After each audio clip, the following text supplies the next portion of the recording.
me start sound and video. Okay, so do we have sound and video? And let me also start QuickTime. I forgot to start QuickTime.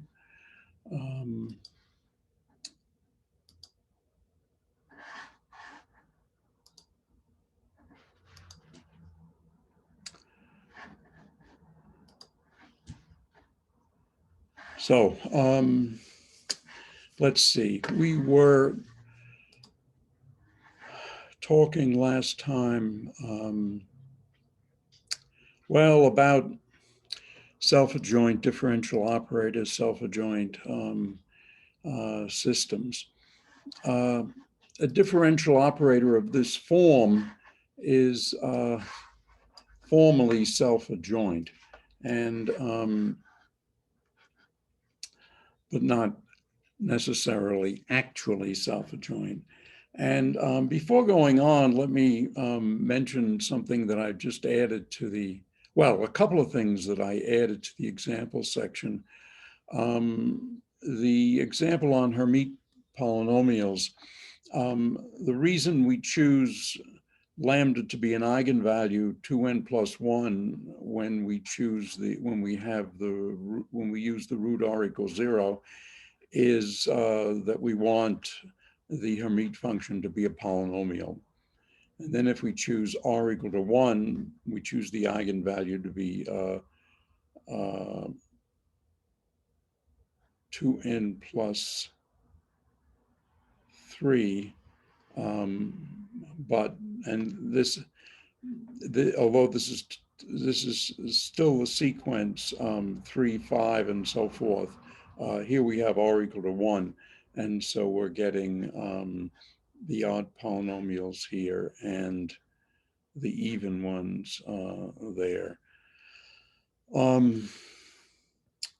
Anyway, the reason why we have this minus sign, you might have been wondering about that. And so I added to the example section a little explanation of that.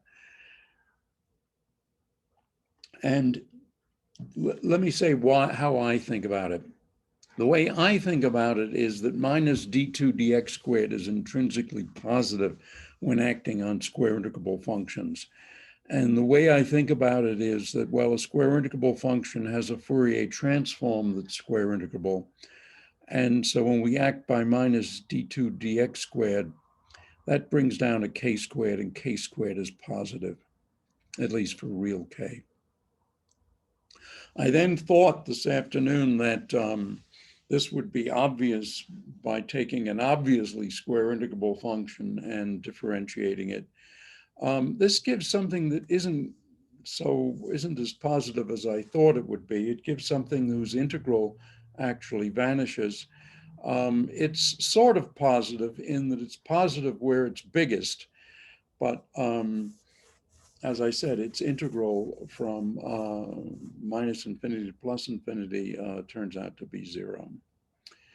So I think the way to think about this is that the minus d2 dx squared is because it brings down a positive k squared in the when acting on the Fourier transform. So if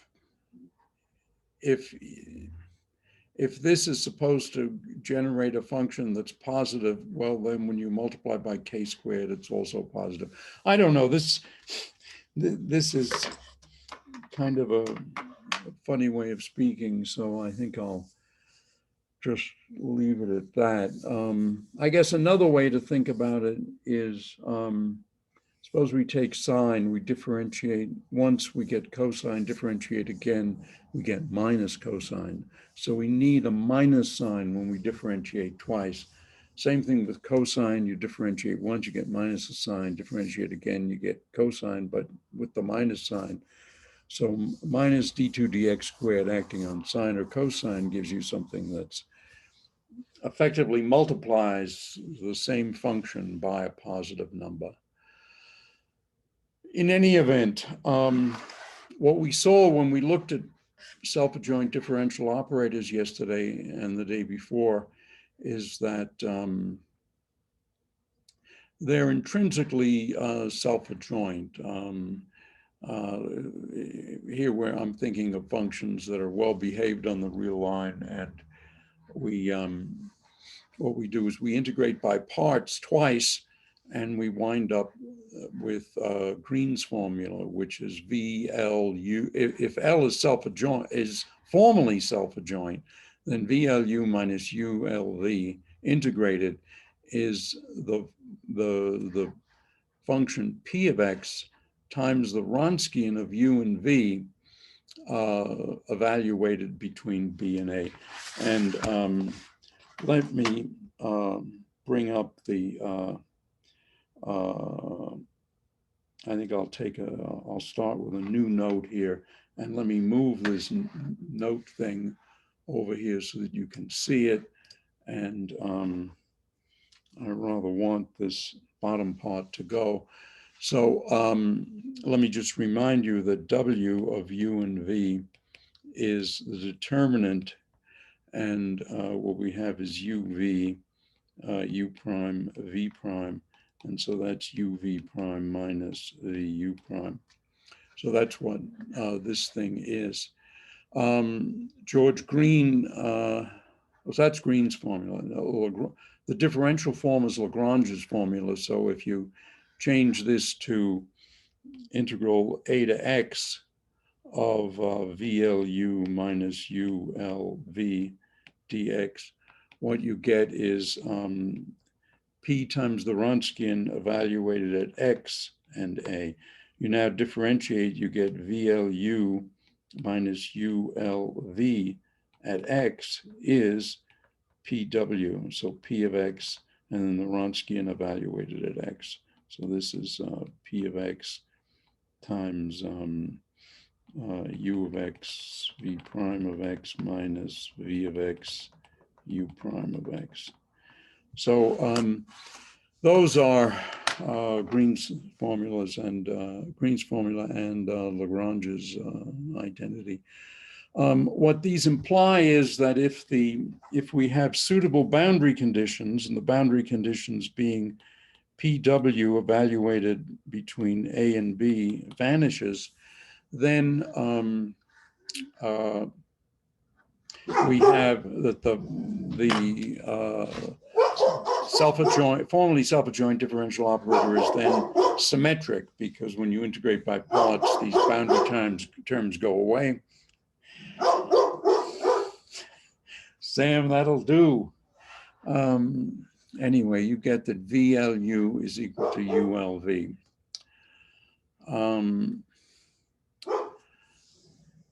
So let's see. Remember that in just ordinary matrices, GAF is if a matrix or a real linear operator satisfy this, we say that it is symmetric and self-adjoint if it does that on all vectors. And that's why we use the term self-adjoint.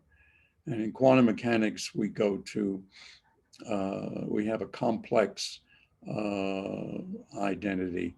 Namely, we would have PW psi chi star evaluated. So this would be the boundary term. Now, this business of self-adjoint differential systems, I'm not sure really how strongly to stress this. I think not very is the answer. But in any event, if you want to make a solution of a second order linear ordinary differential equation unique, then you need two boundary conditions, and the nice boundary conditions are either Dirichlet's or Neumann's. Remember, we got to Neumann's boundary conditions when we were talking about the stationary points of what looks like an energy functional.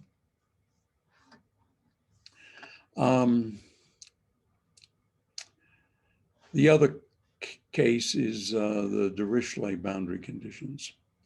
And so let's just define these domains. There's a space, so if you have a self-adjoint differential system, then you have two boundary conditions that are linear and homogeneous, and these are suitable linear and homogeneous boundary conditions. And so then the set of functions u that satisfy them forms, since they're linear and homogeneous, that is to say nothing on the right-hand side, the functions that satisfy the boundary conditions, whether Dirichlet or Neumann, are form a vector space. And this space is the domain of the system. So the domain is the space of functions that satisfy the boundary conditions. And what we do is we say either that they all satisfy Dirichlet or they all satisfy Neumann. Now, sometimes you mix them. You say Dirichlet at A and Neumann at B, but let's keep it simple by saying either Dirichlet or Neumann.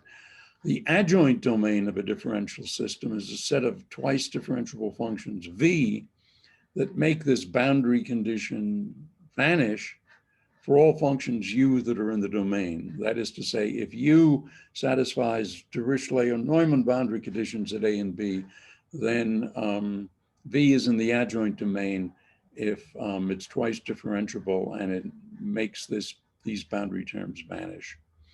And this, of course, is the difference of P of B times W, the Wronskian evaluated at B, minus P at A, the Wronskian evaluated at A.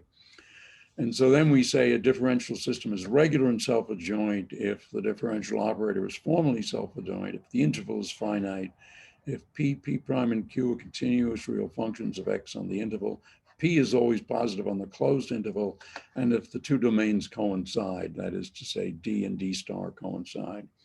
So in other words, the functions V that make the boundary conditions okay for all u that satisfy the boundary conditions, that's a certain vector space, D star, that's the adjoint domain. And if the domain and the adjoint domain are the same, then we say the thing is regular and self-adjoint. Now, in actual physics problems, we loosen up almost all of these conditions, and without the planet falling into the sun. And we'll see that in examples that follow. So there are various exercises here. I probably won't assign these exercises, but they are that if D is the set of all twice differentiable functions u on AB that satisfy either Dirichlet or Neumann conditions, and if P is continuous and positive on the closed interval, then the adjoint set is the same. So in a sense, the definition is overly redundant, is redundant. A real formally self-adjoint differential operator together with Dirichlet or Neumann therefore forms a regular and self-adjoint system if these P, P prime, and Q are real and continuous on a finite interval and P is positive. So since any two functions u and v in the domain of a regular and self-adjoint differential make the boundary term vanish, a real formally self-adjoint differential operator is symmetric and self-adjoint on all functions in its domain. So if you have a self-adjoint system, you automatically have this as long as u and v are in the domain.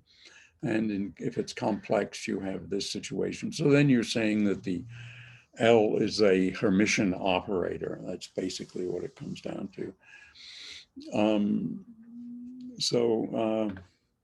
Here, this differential system with L being minus d2 dx squared, this is formally self-adjoint. If we choose this to be the differential equation, then we've got P equal to 1. The intervals from minus pi to pi. D is the set of all functions that are twice differentiable and satisfy.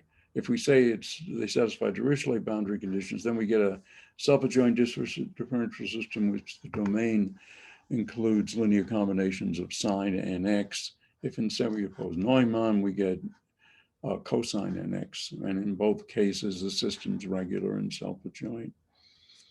On the other hand, some important differential systems are self-adjoint but singular because P vanishes at one or both ends, or because the interval is infinite, or the half line or the whole real line.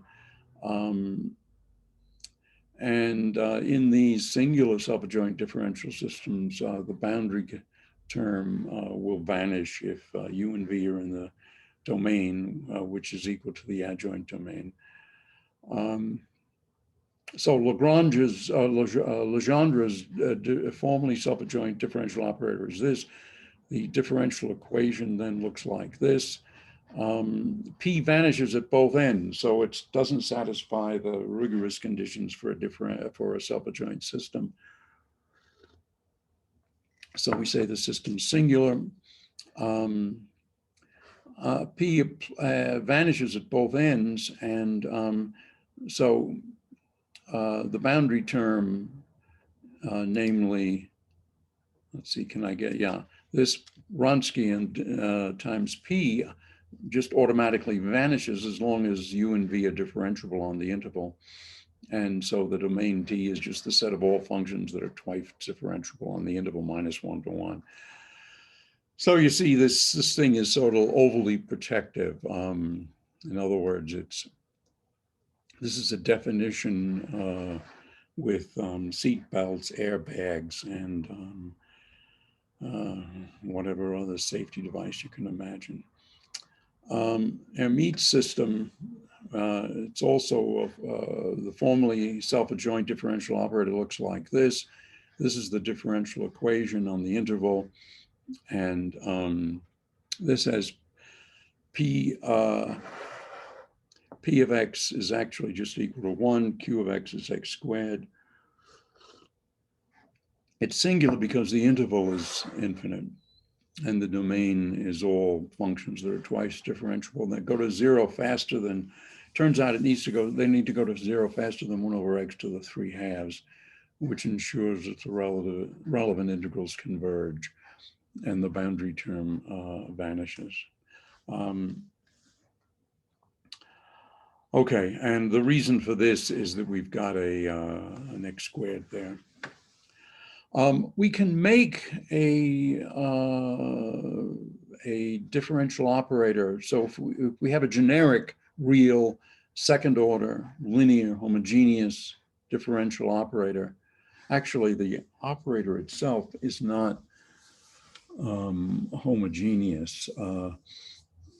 So that's actually something that that's kind of redundant English here. I should take away that word homogeneous here because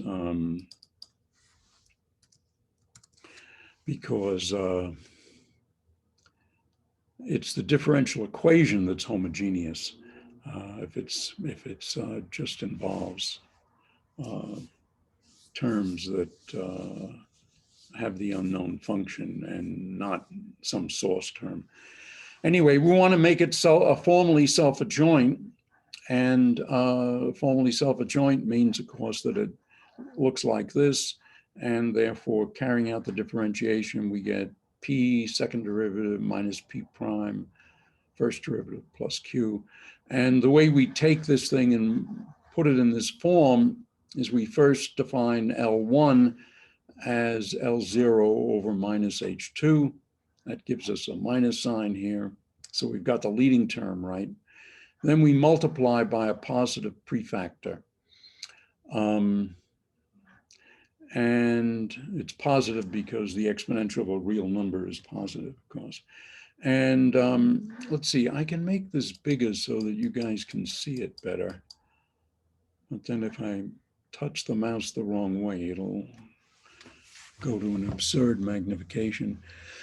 Anyway, if you then take, you take this little P of x, which will turn out to be the P, to be this P here. So we define P to be this, an exponential of an integral up to x of that. Notice there's an extra constant here, so the overall constant doesn't really matter in P. So we define L to be P of X like this, P of X times L1. So it looks like this. And now what we do is we just check that it's of this form, because in other words, we set Q equal to this. And of course, we already said P was this. So this is formally self-adjoint, and now we just check that when we differentiate, we get this. Well, if the derivative just hits the second derivative, we get the first term. If the derivative hits the exponential, then we get h1 over h2 times the first derivative times a minus sign, and that cancels this term.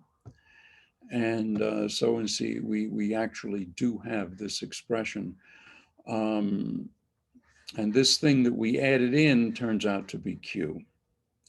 So we can turn any second order linear, and once again, I don't want homogeneous there. So let me get rid of homogeneous. Where the hell is homogeneous? Right there. So we can turn any second order linear differential operator into a formally self-adjoint operator by multiplying it by this expression, rho. And rho is then this positive exponential divided by minus h2. And so now let's think about this a little bit. Suppose we have two differential equations. Well, we do have two. We have the one we started with, and it's they're homogeneous. And then we have LU, which is rho LU. And they will have the same solution, since we got from L0 to L just by multiplying it by some function, rho. So they have the same solutions, but when we do that multiplication by rho, what happens is an eigenvalue equation like this, L0 U equals lambda U, becomes LU equals rho L0 U, or rho lambda U. And so this is an eigenvalue equation with a weight function. So rho there is called a weight function. And it's actually, well, whether it's positive or negative depends upon the sign of H2. This is a whole class of eigenvalue problems, and they're called Sturm-Liouville problems. By the way, we might, as Americans, get confused with Liouville. There's a town in Kentucky, I think it is, called Louisville. This is not Louisville, this is Liouville.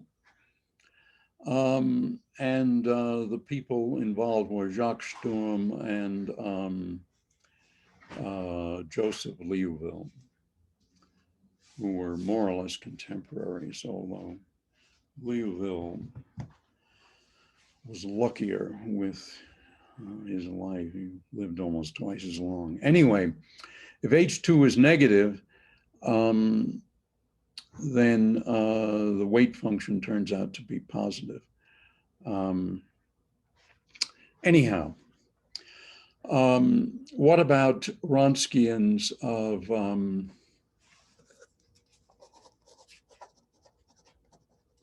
Wronskians of self-adjoint operators? So suppose y1 and y2 are two linear independent solutions of this ODE. Then their Wronskian is W0 times this integral. We saw this back here in these equations. So if you want, I'll jump back here. In other words, what we did was we noticed that this was true. This was Abel's formula. So we have this differential equation. We have we consider two solutions of this differential equation. The Wronskian is this, And if we take the derivative of the Wronskian, we get a cancellation. We get the derivative of the Wronskian is p, this function, times the Wronskian with a minus sign, and we integrate, and we get Abel's formula. So let me now go back to where we were. We were talking about Wronskians of self-adjoint operators. And so if we have two linearly independent solutions, the Wronskian is this. And by the way, if they were two linearly dependent solutions, the Wronskian would vanish. In any event, so if we convert this ODE to its formally self-adjoint form, which looks like this, in other words, and therefore looks like this, then capital P here turns out to be little p prime over p. And so the Wronskian, we substitute for capital P this ratio, the Wronskian then looks like this. And this turns out to be a very easy thing to integrate, because this is the derivative of the logarithm of p of x prime. And so when we integrate it, we just get minus the logarithm of p of x divided by p of x0. And that just gives us p of x0 over p of x. So this means that this is another advantage of putting differential operators in self-adjoint form. It's namely that whereas here the Wronskian is, well, it's whatever this happens to be, this integral. If we've put the differential operator in self-adjoint form, then we know what the Wronskian is. It's the Wronskian at x0 times the ratio of the p function at two different points. So that, I mean, it's not, you know, an absolute, it's not as though you know the, well, yeah, you do know it. You do know it. You know the Wronskian of x is some constant divided by the p function. So that is a huge advantage. Yes, well, quantum eigenvalue. Yes, well, French and English have different phonemes, and it's you have to study both languages when you're under the age of 12 if you're going to get them right, or you have to work very hard at it. I know a woman who's American and grew up in the South in Georgia, I think, and she then became a simultaneous French to English and German to English interpreter. And so she's incredibly fluent in French. But somehow when she speaks, her mouth seems to do much more work than somebody who only knows one language. So, in fact, she said to me once that learning both languages is you lose something from each language when you learn the other. Anyway, sorry for the tangent. So let's go back to this. We know then that the Wronskian is 1 over the p function, a constant over the p function. And we learned back there that if we had one solution of an ODE, such as something we could find by Frobenius's method, we could find another solution by doing this. And now what we see is that this is even simpler. It's just that the Wronskian is 1 over p of x. So this thing is really, apart from an overall constant, it is, which doesn't matter, of course, an overall constant. It's the integral, the definite integral up to x of 1 over the little p function of the self-adjoint form and the first solution. So you just take your first solution that you get by Frobenius's method, and then to get the second linearly independent, the other linearly independent solution, you form this product, put it in the denominator, integrate, multiply by the solution you already have, and then you have a new linearly independent function. In the case of Legendre's differential equation, this gives us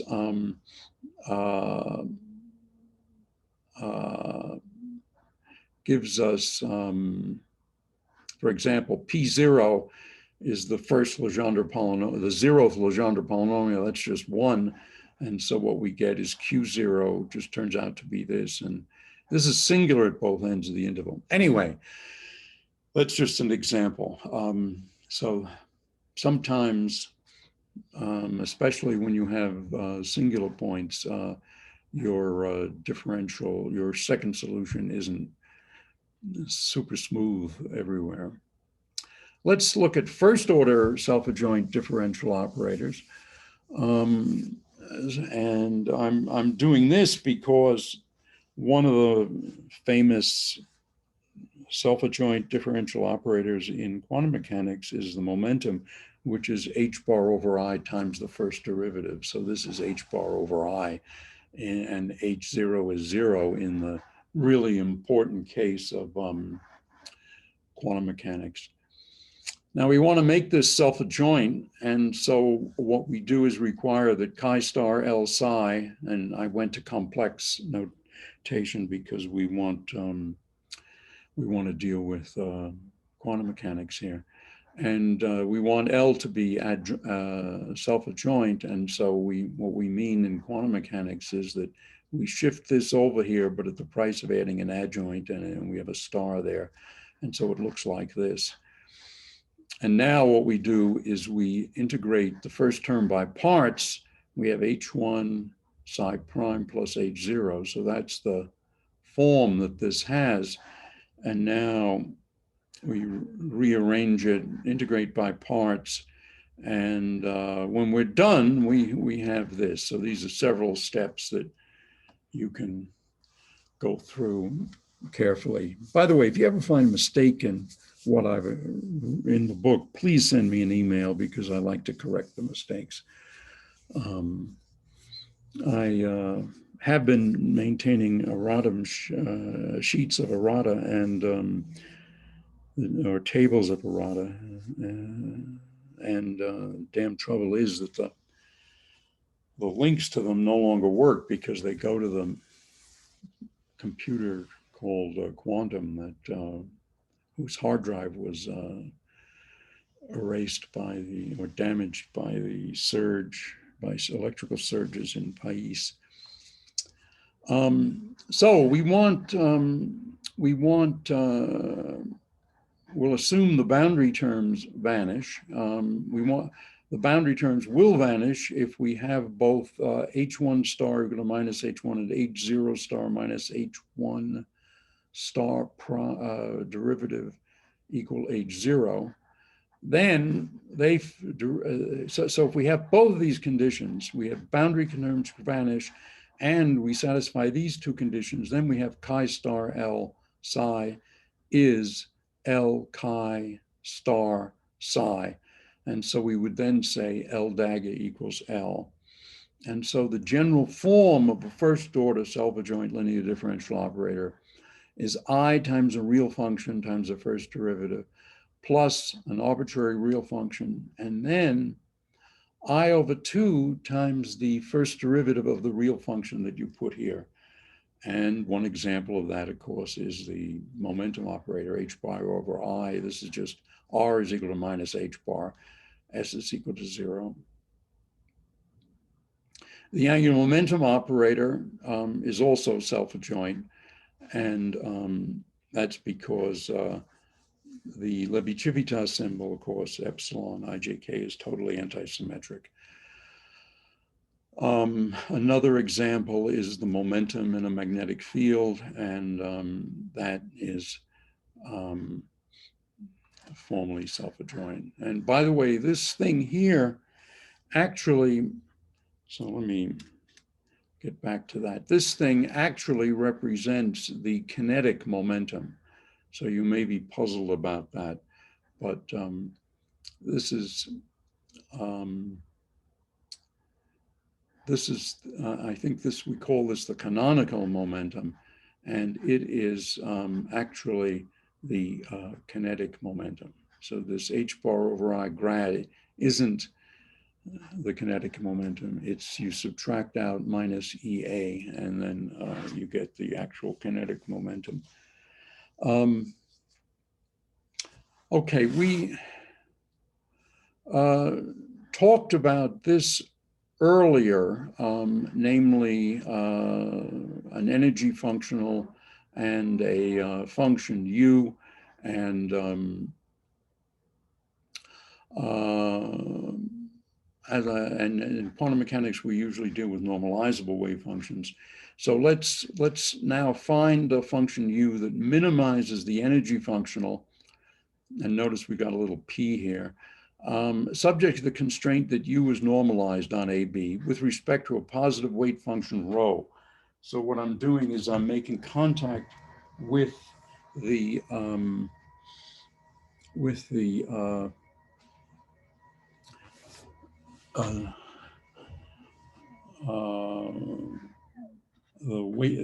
weight function situation, and we'll make, it'll turn into a Sturm-Liouville equation, differential equation. So what we're doing is we're requiring that the function U be normalized, not that that its integral, the integral of its square on the interval AB is 1, but when multiplied by the weight function rho is 1.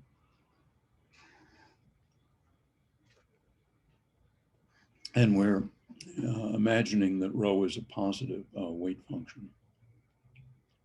Now, the way one does this, that is to say, we want to use that minimize this or make the E stationary subject to satisfying this condition, of course, is the Lagrange multiplier technique, which was section 25 of chapter 1. You see, that's why it is that I started with linear algebra, because it's so important. And another thing is that with computers, there are programs that just, just whatever you want to do in linear algebra, you can do it. And that's why MATLAB is a commercial success. Well, it's also Cleve Moeller is very smart, and he was or is a numerical analyst. So his specialty was estimating and controlling errors in calculations, computer calculations. So let's use lambda as a Lagrange multiplier, and I'm going to suppress x everywhere just so the equations look a little bit simpler. And so the thing we want to actually minimize is going to be this script E, which is the ordinary E minus this constraint. And and E then will be, we're going to require that this be stationary with respect to variations of U and variation of the number lambda. And first, the variations of requiring that delta script E be to be at most of second order in the small change of the function U of x. What we do is we see that this, see, I think we can make this bigger. We then get the change in E is then this expression here. And we then set that equal to 0, divide by 2, integrate by parts, and we get this expression. And so if E is to be stationary with respect to all tiny changes, then U must satisfy both this self-adjoint differential equation and the natural boundary conditions that make this vanish. And those are that P U prime at one end and P u prime at the other end vanish. Now, actually, they only have to be equal. They don't actually have to vanish. Let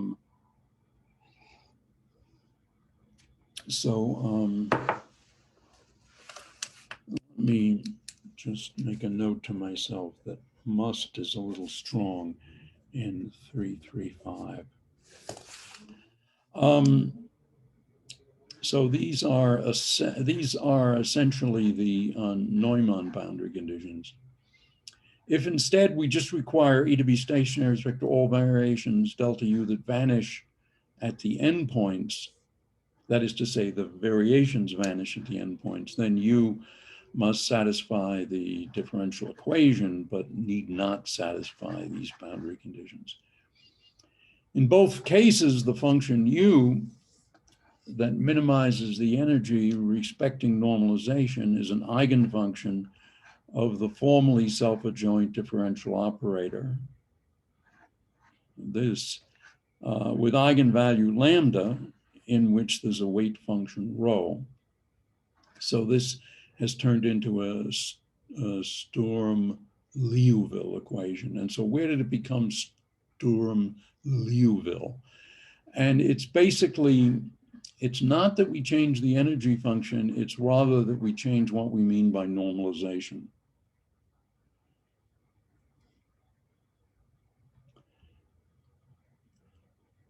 Let's see, you know, if you guys want to make this, me to make this more visible, I think I can, because what I can do, of course, is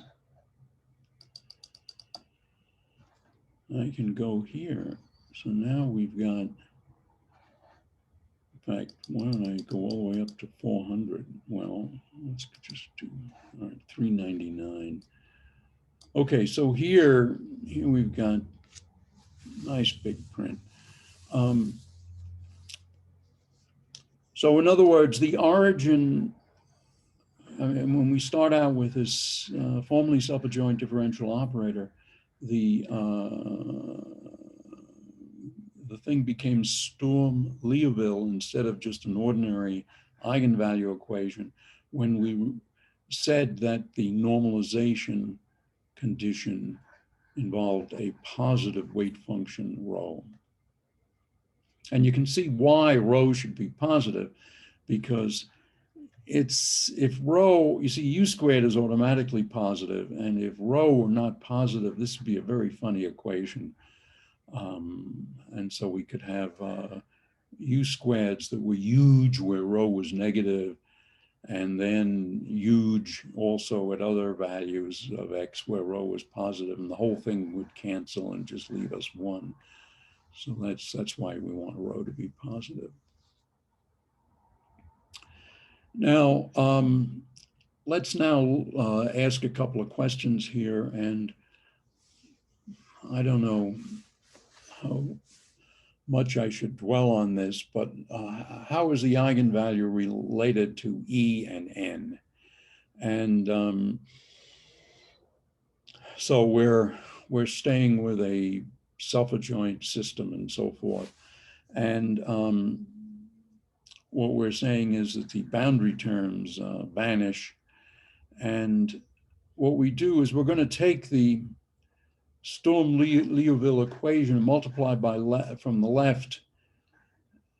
In other words, we're going to multiply this by U and integrate by parts. So then we're going to get lambda rho U times U integrated. That's equal to this integrated. We then integrate by parts and we get E. And so now we find that the eigenvalue is the ratio of the energy to the normalization. And consequently, since we've said that the normalization is unity, this is, the eigenvalue is actually the energy.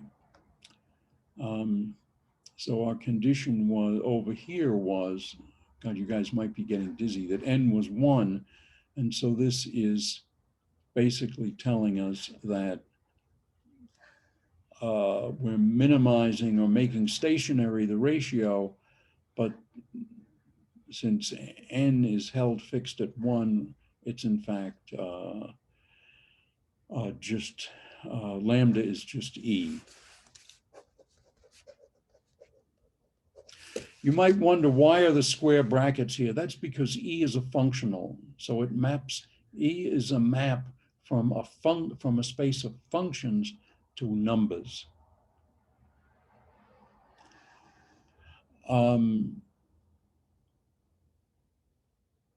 Okay, so what about the function that minimizes the ratio?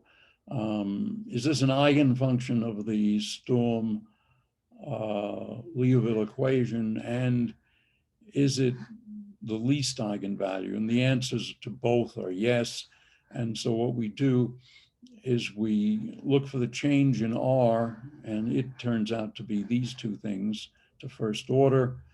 And we multiply both sides by n, and then we get change in E is R times change of n. And the change in E then is this, the change of n is that. And so substituting them into this condition, what we get is we find that this integral vanishes for all tiny changes that are 0 at both ends. And so the function that minimizes the ratio must satisfy the Sturm Liouville equation. So R is a R is the eigenvalue, I should have said. U minimizes the thing, R is the eigenvalue. And so what you do, what one does here is one says the eigenfunction U1, the smallest eigenvalue then is the one that minimizes the ratio, and lambda 1 is R of U1. What about the other eigenfunctions? Well, you then minimize R of U with respect to all functions that are in the domain but that are orthogonal to U1. And then you get the higher eigenfunctions, the eigenfunctions of higher energy.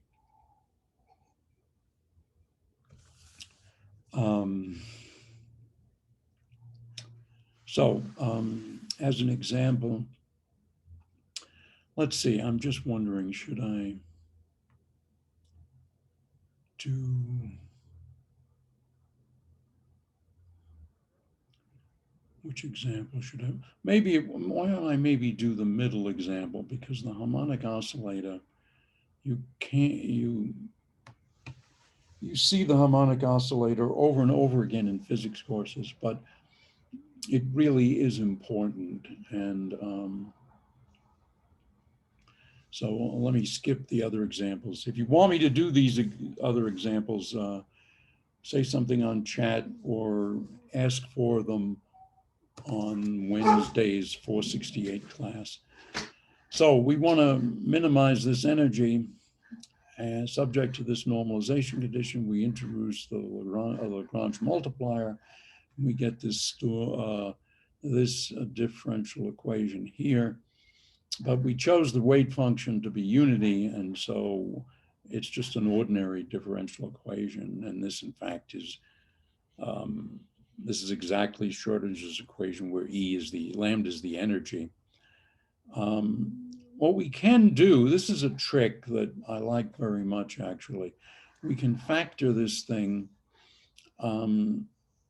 this differential operator, like this. If we add a +1/2, the +1/2 is for the case where the d by dx hits the x.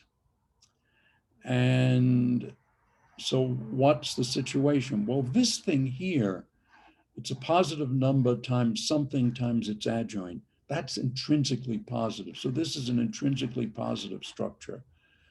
So consequently, the lowest eigenvalue is the one in which this structure is 0. So that means that this thing hits, if this thing annihilates the lowest function, then indeed, this will be an eigenfunction of eigenvalue the lowest eigenvalue, which would be h bar omega divided by 2. That would be lambda, lambda 0. And so we want to solve this simpler differential equation. Notice this is a second order differential equation, which, although we have ways now of solving it in general, we see a first order differential equation a hell of a lot simpler. And we can integrate that immediately, and we get that u0 is just a simple exponential. And the prefactor is a normalization constant. And you get the higher eigenfunctions if you act by the factor inside the square brackets. In other words, you act with, actually you act with this thing, and you then get, this is effectively a creation operator, a dagger, and you act with this on that, and you get the higher order functions. And those are eigenvalues, h bar omega n plus a half. And these eigenfunctions are complete. These are complete in the space of functions on minus infinity to plus infinity. And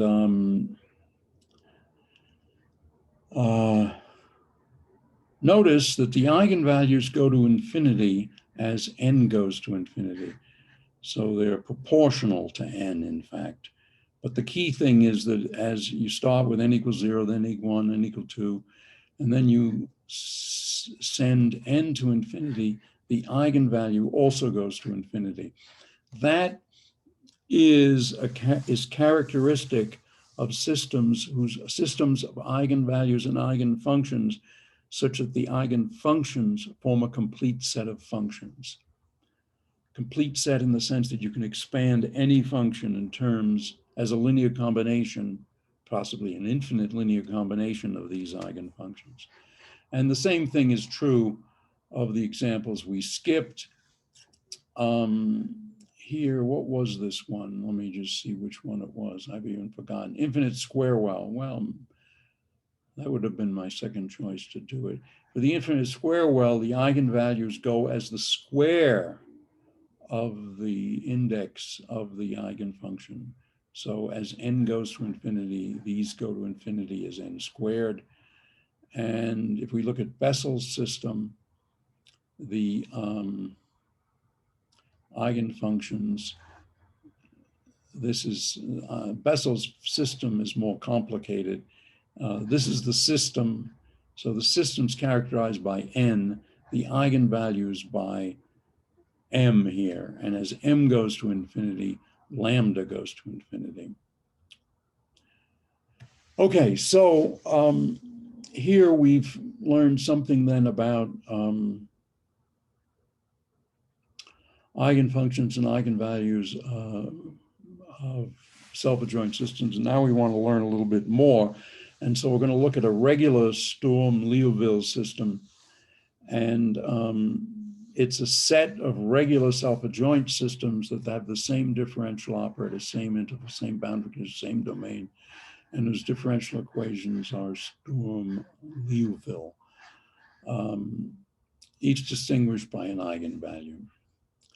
And of course, P, Q, and rho are real and continuous and positive. P and Q and rho are positive.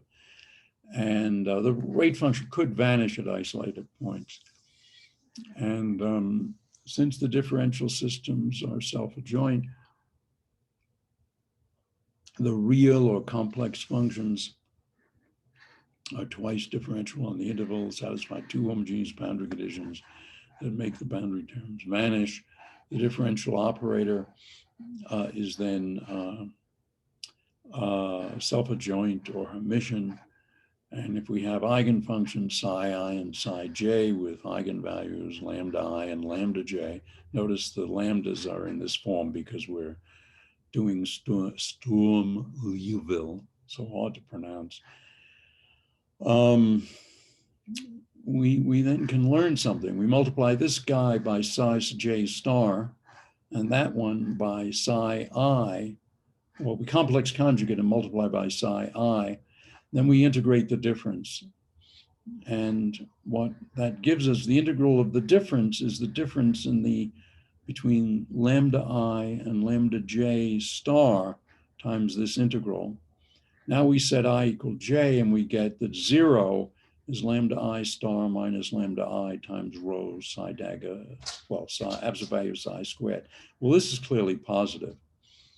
And so what this tells us is that the eigenvalues are real. So the eigenvalues then of a Sturm-Liouville system, that's a regular self-adjoint Sturm-Liouville system, have to be real. And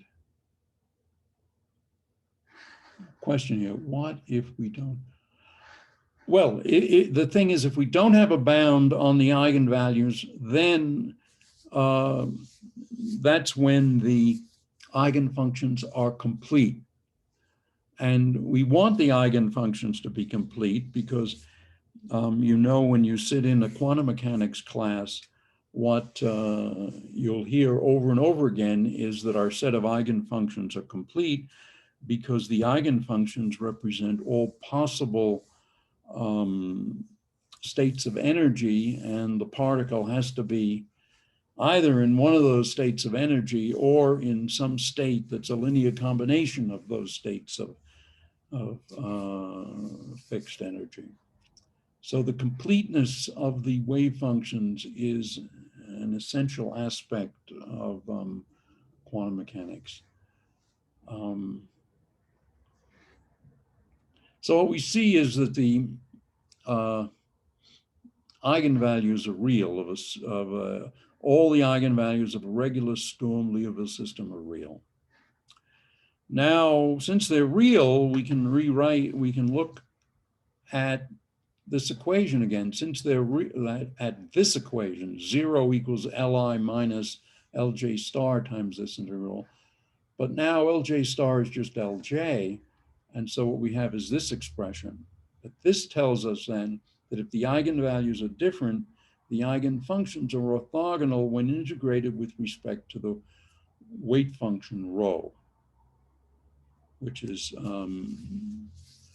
something quite nice. Now you may say, oh, this is hopelessly bizarre. Why would we ever have that? Well, for example, suppose we're doing a problem in 3 dimensions.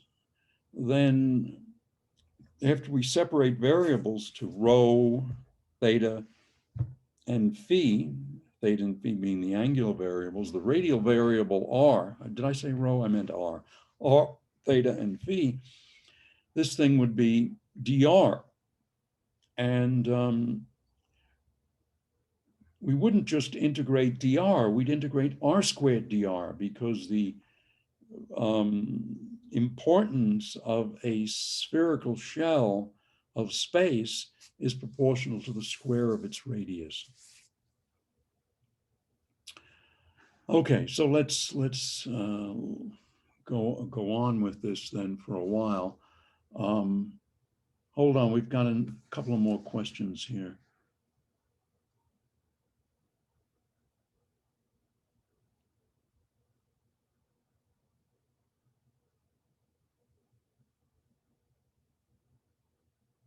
Right, we're talking, all right, so there's a question about self-adjoint as well. The reason why I've been stressing and considering self-adjoint differential systems is that if we have a self-adjoint differential system, then the eigenfunctions are orthogonal and complete if the eigenvalues go to infinity.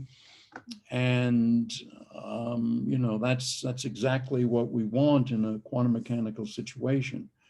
Now, if you don't have if the thing is not a regular self-adjoint system, then all bets are off and you have to start worrying. Are your eigenfunctions complete? Are they orthogonal when the eigenvalues are different, and so forth? Okay, so now let's look at the differential operator L, its eigenvalues and weight function. They're all real. Remember, rho has to be positive. We've just found out the lambdas are real. we can write the first of the eigenfunctions, eigenvalue equations, both like this and like that, L being itself real, because L, after all, what is L?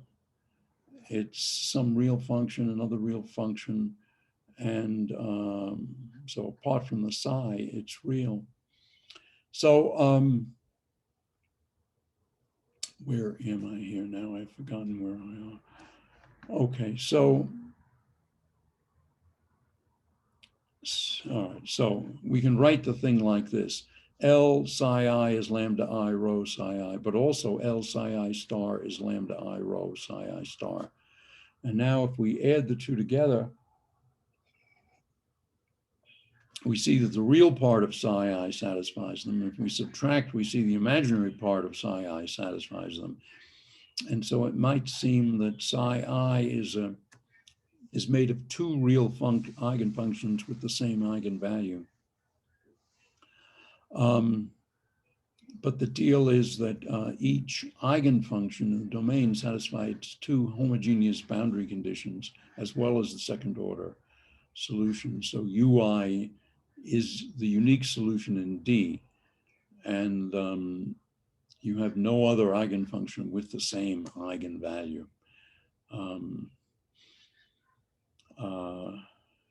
So in a regular Sturm-Liouville system, there's no degeneracy. And all the eigenfunctions are orthogonal and can be normalized on the interval like this, and they may all be taken to be real. Now, on the other hand, the eigenfunctions of second order differential equation come in pairs because one can use Wronski's formula to get a second solution. But the second solutions typically don't obey the right boundary conditions. For example, with Bessel functions, we found that they were infinite at the origin. Bessel functions of the second kind are infinite at the origin. And okay, so let's see, there's something else here. What might be another way to do?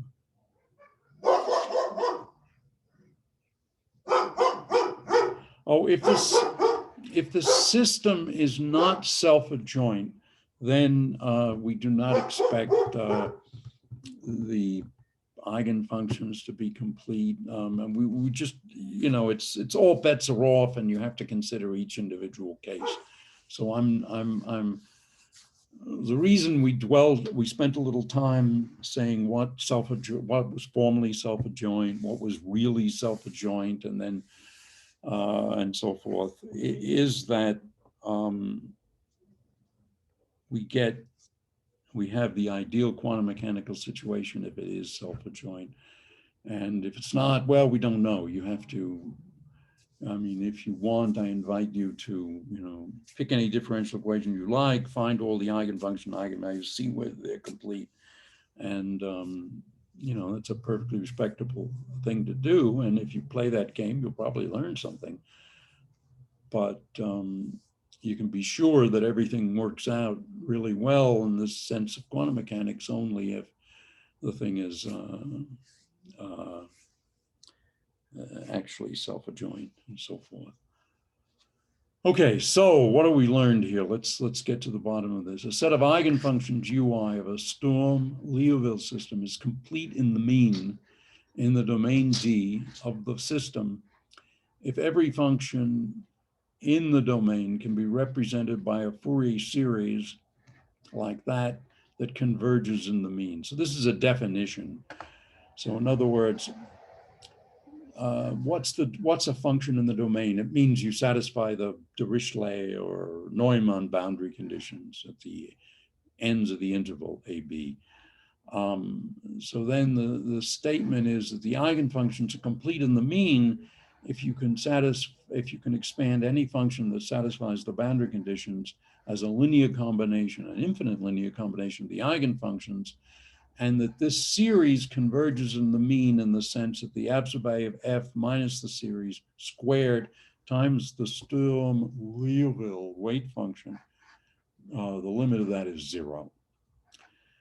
And the orthonormality of the eigenfunctions implies that these coefficients are simple integrals of ui with f gives you ai if you include the weight function. And now if you take this formula for ai and stick it in there, you get this expression. And well, this says f of x is the integral of f of y times something inside the parentheses. Well, that's got to be some kind of Dirac delta function. So the Dirac delta function then is automatically a sum of eigenfunctions evaluated at two different points times the times the positive weight function at one of those points. And you might say, well, why did I use y instead of x? Well, that's because y occurred here. But on the other hand, what we learned from this equation is that this sum vanishes unless x is equal to y. So we could just as well have said rho of x here. So the orthogonal eigenfunctions of every Sturm-Liouville system on an interval are complete in the mean of the domain of the system. This completeness of the eigenfunctions follows from the fact, and we'll offer more or less a proof of that in section 38. It follows from the fact that the eigenvalues of a regular Sturm-Liouville system are unbounded. That is to say, when arranged in ascending order, they go to infinity. And we're going to see that in this next section. So what we're going to do now is we're going to consider this ratio, the energy over the normalization for a Sturm-Liouville system. Remember that ratio is itself a solution of the Sturm-Liouville equation with an eigenvalue that's E over n.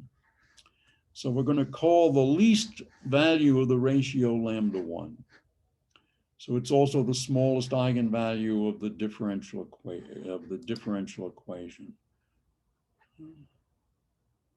Right. Well, that differential equation. And the second smallest eigenvalue is the minimum of the same ratio, but for functions that are orthogonal to U1.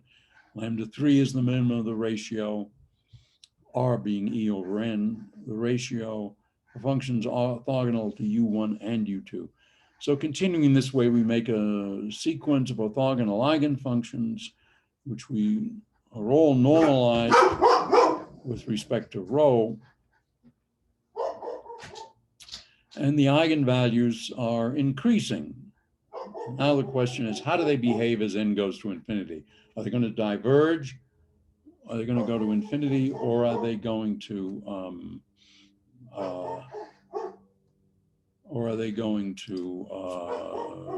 plateau? And oh, excuse me. So since the function rho of x, p of x, wait a minute, p of x, yes. Yeah, that's right. Remember, p also is required to be positive on the interval.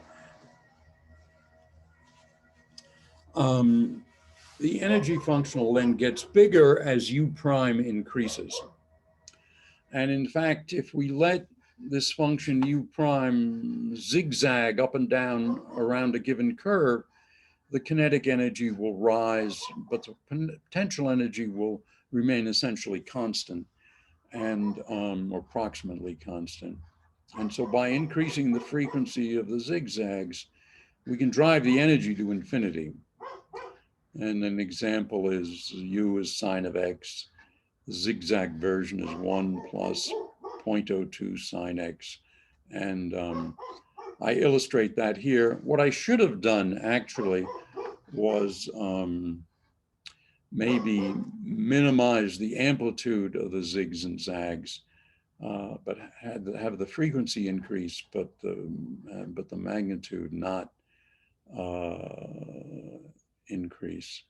In fact, I'm a little puzzled as to why the magnitude is increasing because the function because it multiplies the function u. So what I should have done, actually, just between you and me, I should have said n is u of x times 1 plus 0.2 times sine omega x. That would be a much more reasonable thing, because then what we'd have is something that would still follow basically the same curve, but just have a lot of zigs and zags in it. And then it would be more obvious that the potential energy wouldn't change. So it's intuitively clear that if the real functions are continuous, p positive, rho positive, there are infinitely many eigenvalues and they increase without limit. And here what I'm saying is that it's just obvious that we can drive E arbitrarily high without making the norm of the function or its potential energy particularly big. And another way of playing with things is suppose, let's see, what do we assume about Q? I don't think we've assumed anything about Q. Suppose Q is positive at a certain point, or in a certain region, Q is positive. Well, then we could peak the function U so that it's, let's see. Oh God, I just did something stupid. Hold on. All right, here we are. So let me grab this pencil and just give two examples here. So in other words, we can drive E to infinity either by use zigzags or make U huge where Q has a maximum.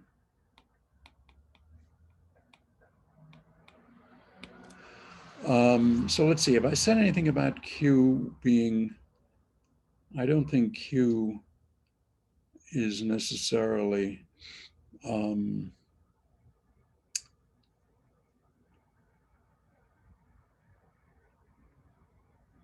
I say anything about the sign of Q?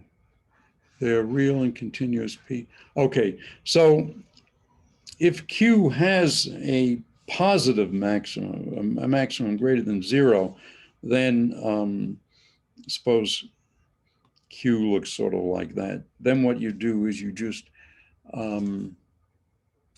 you take the function U that has to be normalized, you just make it absolutely huge where this function is, well, actually that was a terrible drawing. So let me try to do this more carefully. So we make this huge just where Q has its maximum. I don't know. I think the zigzags are the more fundamental way of thinking about this. All right, now Courant and Hilbert in one of their famous books actually offer a proof of this. They're considering this equation. They make a change of variables, two changes of variables, and they show that the eigenvalues, after they've turned it into this form, that the eigenvalues go to infinity as n squared. So let's leave it, let's stop now because we're out of time, and just say that what we've learned here is that with these regular Sturm-Liouville systems, you've got eigenfunctions that have real eigenvalues and they're orthogonal when the eigenvalues are different. And the eigenvalues, at least, right, for a self-adjoint differential operator, the eigenvalues go to infinity as if you line them up so that you start with the lowest eigenvalue and then you have the second lowest, third lowest, and label them as n equals 1, 2, 3, and so forth. As you let n go to infinity, these eigenvalues go to infinity. And what we'll see next on, I guess, Tuesday is that they're therefore complete. And there's a proof of that we'll go through in section 38. And the reason why this is important is that in quantum mechanics, this is relied upon all the time. For instance, let me just give you an example of it. The identity operator is then a sum over n of a state with eigenvalue lambda n, an outer product of these. This is the ket, that's the bra, summed n equals whatever it is, 1 to infinity. That's the identity operator in the space. And that would be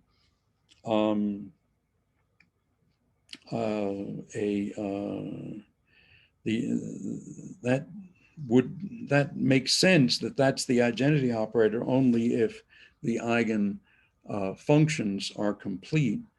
And the way we see that is if we take the inner product of that with x and an arbitrary state f, so that's x, I, f, and then this would be a sum on n, x, lambda n f. So this is like, let an equal lambda n f, and un of x is x lambda n. Then what we're saying here is that an arbitrary ket evaluated at or inner product with a position x, which is something we'd call f of x, can be written as a sum a sub n. Now, hold on, this is a sub n un of x. And that's what we mean by completeness. So the eigenvalues going to infinity means that the eigenfunctions are complete, and therefore that the differential operator is that the outer product of the kets and bras representing the states, that's the identity operator, and consequently that the, why is this stupid thing there? What? Anyway, that you can expand an arbitrary function in terms of the eigenfunctions. All right, well, we're over time. Sorry to go over time. Does anybody have any last minute comment or observation or question? All right, then I'm going to stop recording, and I'll put this on the, yeah, right, let's hope the debate goes well.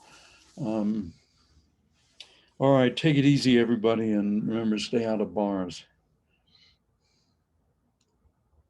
Yeah, this mute button. Thank God. All right, okay, goodbye, everybody. So I'm going to stop now.